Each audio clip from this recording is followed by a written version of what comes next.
An Australian kayaker is hoping to make history and become the first woman to paddle one of the world's most dangerous rivers. Sarah Davis from Sydney will travel nearly 7,000 kilometres on the Nile in an expedition that could take 9 months. Reporter Mark Reddie took to the water to ask Sarah about her African adventure.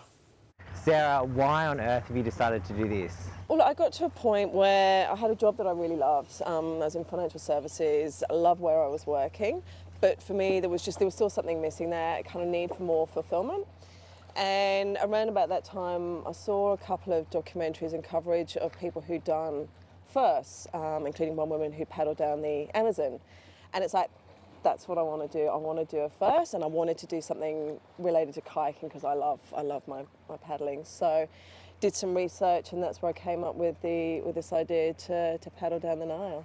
And how dangerous is the River Nile? There's the crocs and the hippos there. You've got some big rapids. You'll also be going through some pretty dangerous territory like South Sudan. Yeah, look, South Sudan, at the moment, it would probably be a no-go, so we're monitoring the situation, as I said, getting intelligence reports. If it is too dangerous to go through there, then that's where the White Nile goes. There's also the Blue Nile, which goes from Ethiopia, so if it's too dangerous, we'll switch, once we get to the border with South Sudan, over to Ethiopia and pick up the Blue Nile, which goes all the way up to Egypt.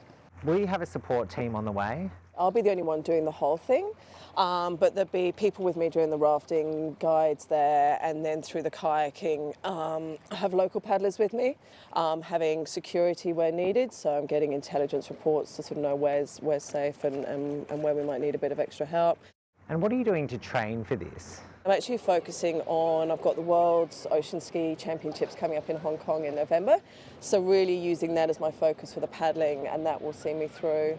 But then also hitting the gym regularly, really to build up my strength, make sure that there's no little niggling injuries there. What are you doing, I guess, mentally to prepare for the crocs, for the whole entire journey?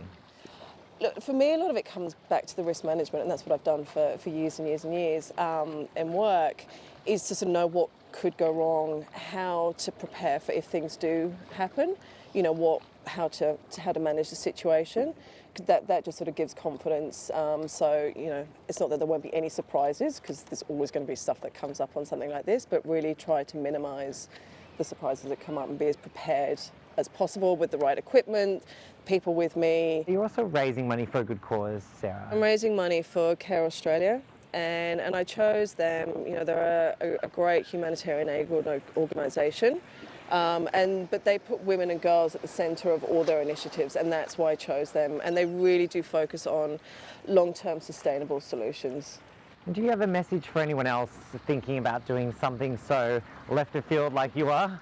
Oh, just go do it, you know? I mean, I'm trying to build a community where I'm winning women, where we go out and we encourage each other to go and do and have some adventure and get out of the comfort zone and encourage each other to go have some fun. All right, should we go for a paddle? Let's do it. Let's do it.